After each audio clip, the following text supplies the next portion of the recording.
ফাহিম, এই ফাহিম, এবার কিন্তু আমি কান্না করব। কি হয়েছে বলো? আমার সাথে কথা বলছো না কেন? এইভাবে আমার ঘুম আসছে। আমার উপর রাগ করে আছো তাই না? আমি কারোর উপর রাগ করিনি। তাহলে আমাকে একটু জড়িয়ে ধরো। কেন, তুমি না বললে যে তোমার সাথে এক সপ্তাহ কিছু করতে পারবো না? তাহলে এখন আবার জড়িয়ে ধরতে বলছো কেন? আমি তো মজা করছিলাম, আর তোমাকে ছাড়া আমার ঘুম আসে না, তুমি জানো না? না, আমাকে ছাড়াই ঘুমাতে হবে। না, আমি এখন পারবো না। এখন আমাকে একটা কিস দাও। এখন আমার ঘুম আসছে, পরে দেব। আমি যেহেতু বলেছি এখন দিতে, তাই এখনই দিবা। ঘুম আসতে বলার আগে আমার ঠোঁটের সাথে ঠোঁট মিশিয়ে দিল। আমি কোনো রেসপন্স দিচ্ছিলাম না, কিন্তু কিছুক্ষণ পর আমি আর সহ্য করতে না পেরে তার চুমুতে রেসপন্স করেই দিলাম। তারপর তাকে কোলে করে বিছানায় নিয়ে গেলাম। আবার তার ঠোঁটে চুমু খেতে লাগলাম। আস্তে আস্তে নিচে নামছি, আর ফারিয়ার নিঃশ্বাস দীর্ঘ হয়ে যাচ্ছে। সে শিওর উঠে আমার চুল শক্ত করে চেপে ধরল।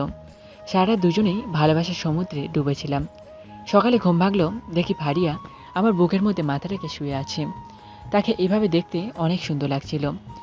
আমি তার কপালে ভালোবাসার পরশ দিয়ে ফ্রেশ হতে চলে গেলাম। ফ্রেশ হয়ে এসে দেখি ফারিয়া ঘুম থেকে উঠে গেছে। ঘুম হলো তোমার? তুমি যে দুষ্টুমি করলে ঘুমায়ের কি করে? ওইটা আমি ইচ্ছা করে করেছিলাম, তুমি তো আমাকে বাধ্য করলে। আমি কিছু করিনি, তুমি করলে। ওই সময় তো দুষ্টুমি করিনি, কিন্তু এখন তুমি যখন বলছো তাহলে ঠিকই করব। এই না না, এখন আর না, আমি গোসল করতে যাব। আচ্ছা, তুমি গোসল করে আসো, আমি নাস্তা নিয়ে আসছি। জলদি চলে এসো, আমার আবার তোমাকে ছাড়া ভালো লাগে না। ঠিক আছে, জলদি আসবো। তার কপালে ভালোবাসার পরশ এঁকে দিয়ে বাইরে চলে আসলাম।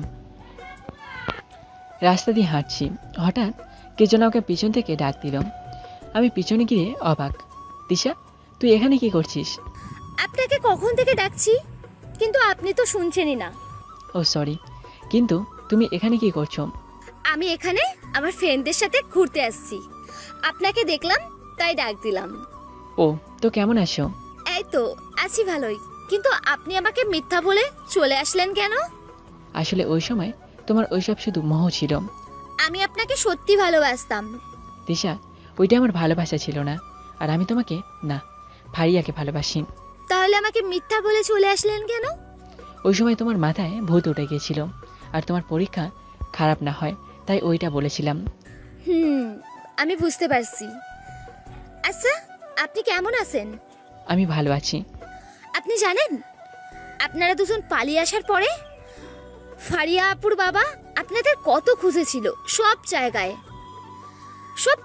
আপনাদের খোঁজ লাগিয়েছিল, কিন্তু কোথাও আপনাদের পায়নি। এখন তুমি কি ওদের বলে দিবে যে আমরা এখানে আছি? আপনি এটা চিন্তা কিভাবে করলেন সে আমি এটা করব?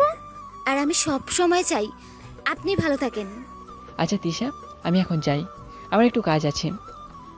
আর নিজের খেয়াল রাখো। ঠিক আছে। সেখান থেকে হোটেলে চলে আসলাম। তোমাকে না জলদি আসতে বলেছিলাম, তাহলে এত দেরি করলে কেন? রাস্তায় তিশার সাথে দেখা হয়ে গেছিল, তাই তার সাথে একটু কথা বললাম। কি, তুমি ওই মেয়েটার সাথে কথা বলছো? হ্যাঁ বলেছি, কেন কি হয়েছে? তোমাকে না বলেছি ওই মেয়ের সাথে কথা বলতে না। তোমার সাথে কি করেছিল তোমার মনে নাই? আরে, ও এখন আগের মতো নেই, অনেক পাল্টে গেছে। তাও ওর কোনো ভরসা নেই, তোমার ওর থেকে দূরে থাকতে হবে। আচ্ছা ঠিক আছে, তুমি যা বলবে তাই করব। এইভাবে 1 মাস চলে গেল। একদিন টিভি দেখছি, এই সময় দেখি টিভিতে ফারিয়ার বাবাকে দেখাচ্ছে। তিনি কান্না করতে করতে বলছেন যে ফারিয়া মা, তুই ফিরে আয়, আমি তোর সব কথা মানব, তুই যাকে বিয়ে করতে চাস তাকে তোর সাথে বিয়ে দেব। তোর জন্য তোর মা চিন্তা করতে করতে অনেক অসুস্থ হয়ে পড়েছে, তুই আমাদের কাছে ফিরে আয় মা। এইটা বলেই কান্না ভেঙে পড়লেন। আর কিছু বলতে পারলেন না। আমি ফারিয়ার দিকে তাকিয়ে দেখি সেও কান্না করছে। ফাহিম, আম্মুর নাকি অনেক শরীর খারাপ। হ্যাঁ শুনলাম তো। এখন আমি কি করব? আমার জন্য আম্মুর এই অবস্থা। আম্মুর কিছু হয়ে গেলে আমি নিজেকে ক্ষমা করতে পারবো না। কিছু হবে না তোমার আম্মুর, আর তুমি এরকম করে কান্না করো না। একটা কাজ করি আমরা, কি করবে? চলো আমরা ফিরে যাই। কিন্তু বাবা যদি তোমাকে না মেনে নেয়, তাহলে আমি কি করব? চিন্তা করো না, এরকম কিছু হবে না। আমি তার চোখে তোমার জন্য ভালোবাসা দেখেছি, আর তিনি আমাকে কিছু করবে না, যা হবে দেখা যাবে। আমরা তাদের কাছে মাপ চেয়ে নেব। আচ্ছা চলো তাইলে। তারপর আমি আর ফারিয়া রাতের গাড়িতে ঢাকার উদ্দেশ্যে রওনা দিলাম। সারা রাস্তা ফারিয়া কান্না করতে করতে আসছে। সকালে গাড়ি ঢাকায় এসে থামলো। আমরা তাড়াতাড়ি করে ফারিয়ার বাসার দিকে রওনা দিলাম। কিছুক্ষণ পর তার বাসায় আসলাম। বাসার গেটে আসার পর দারোয়ান জলদি করে গেট খুলে জোরে জোরে সবাইকে ডাক দিতে লাগলো। ফারিয়া দৌড় দিয়ে বাসার ভিতরে গিয়ে তার আম্মুকে খুঁজতে লাগলো, কিন্তু জানতে পারলো তার নামই হাসপাতালে। তার বাবাকে ফোন করে আসতে বলল। একটু পর তার বাবা বাসায় আসলো। ফারিয়া তার বাবাকে দেখে দৌড় দিয়ে জোরে ধরে কান্না করা শুরু করে দিল। বাবা আম্মুর কি হয়েছে? তোর যাওয়ার পর থেকে তোর আম্মু অসুস্থ হয়ে পড়ে। বাবা আমি আম্মুর কাছে যাব, আমাকে আম্মুর কাছে নিয়ে যাও। এখন তোর যেতে হবে না, তোর আম্মু ঠিক আছে, কালকে তাকে বাসায় নিয়ে আসবো। আমি এক জায়গায় মাথা নিচু করে দাঁড়িয়ে আছি। তাইলে তুমি সে যে কিনা আমার মেয়েকে নিয়ে গেছিলে? আসলে আঙ্কেল আমি বাবা তুমি ওকে কিছু বলো না, আমি ওকে অনেক ভালোবাসি আর ওকে ছাড়া আমি বাঁচতে পারবো না। আরে আমি কি তাকে কিছু বলেছি নাকি? তার ব্যাপারে শুধু জানতে চাচ্ছি। তো বাবা, তোমার বাবা মা কোথায়? আঙ্কেল আমার বাবা মা নেই, আমি এতিম। আমার কথা শুনে দেখলাম তার চোখে পানি চলে এসেছে। কে বলেছে তুমি এতিম? আজ থেকে নিজেকে তুমি এতিম বলবা না, আজ থেকে তুমি আমার ছেলের মতো। বাবা আমি যে কি পরিমাণ খুশি তোমাকে বলে বোঝাতে পারবো না। থাক, আর খুশি হতে হবে না, সামনে শুক্রবারে তোমাদের বিয়ে দিয়ে দেব, ঠিক আছে তো? হ্যাঁ ঠিক আছে ফাহিম, আমি না আজকে অনেক খুশি। খুশি তো আমিও, কারণ তোমার পরিবার মেনে নিল আমাদের। আমি তো মনে করেছিলাম বাবা আমাদেরকে মেনে নিবে না আর আমার থেকে তোমাকে আলাদা করে দিবে। আমি বলেছিলাম না যে তোমার বাবা আমাদের মেনে নেবেন, কারণ সব বাবা তাদের সন্তানদের খুশি চায় আর তাদের খুশির জন্য সব কিছু করতে পারেন। আর তোমার বাবাও দেখেছে তুমি আমার সাথে খুশি আছো, তাই রাজি হয়ে গেছে। হ্যাঁ তুমি ঠিক বললো, তুমি রুমে গিয়ে রেস্ট নাও, আমি আসছি। আচ্ছা, আমি রুমে এসে ফ্রেশ হয়ে শুয়ে পড়লাম, কারণ জার্নি করে এসেছি তাই অনেক ক্লান্ত লাগছে। বিকেলে ঘুমিয়ে আছি, মনে হচ্ছে বুকে কিছু রাখা আছে। আমি ভারী ভারী লাগছে।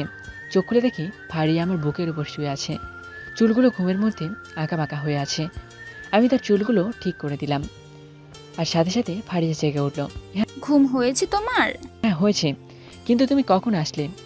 তুমি ঘুমিয়ে যাওয়ার একটু পরে আসছি, এসে দেখি তুমি শুয়ে আছো, তাই আমিও তোমার সাথে শুয়ে পড়লাম।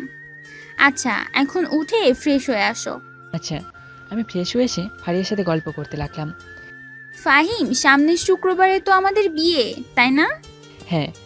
কিভাবে সব হয়ে গেল, আমার এখনো মনে হচ্ছে আমি স্বপ্ন দেখছি। আমিও চিন্তা করছি আজকে আমার বাবা মাকে বেঁচে থাকলে কত না খুশি হতো।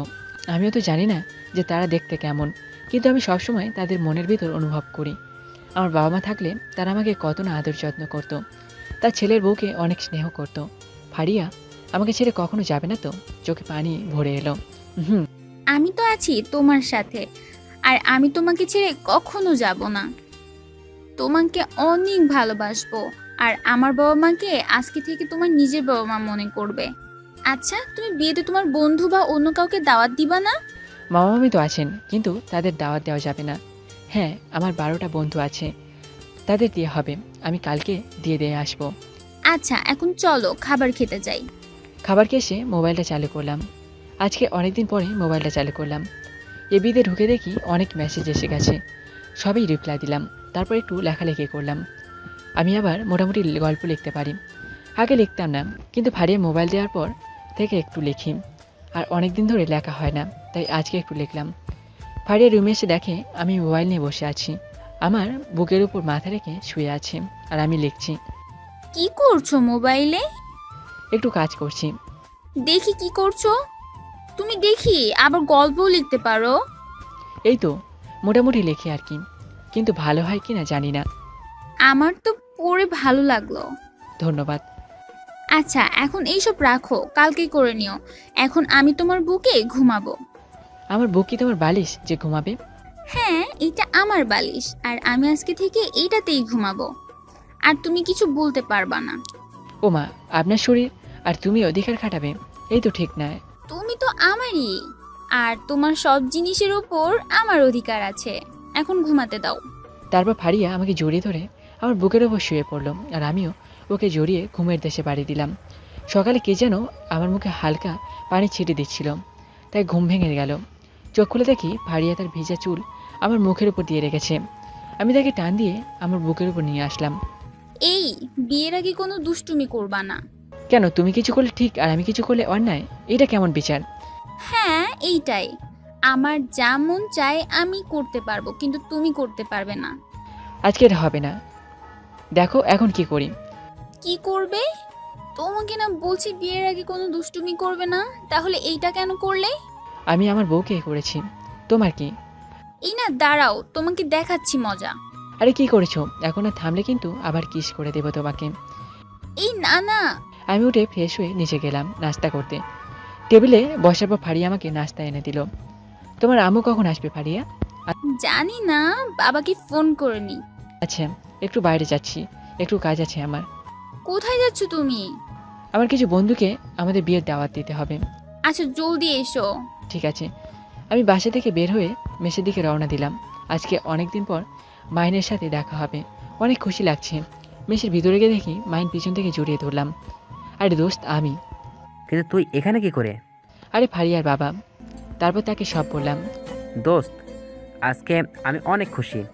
যাক, শেষ পর্যন্ত তোদের মেনে নিল। হ্যাঁ রে, আমি অনেক খুশি যে যাকে ভালোবাসি তাকে সারা জীবনের জন্য পাচ্ছি। যাক, ভালোই হলো। আরও কিছুক্ষণ মাইনের সাথে কথা বলে চলে আসলাম। এইভাবে আমাদের বিয়ের দিন চলে আসলো। বিয়েটা ভালোভাবে শেষ হয়ে গেল। আমি বাসর ঘরে ঢুকলাম।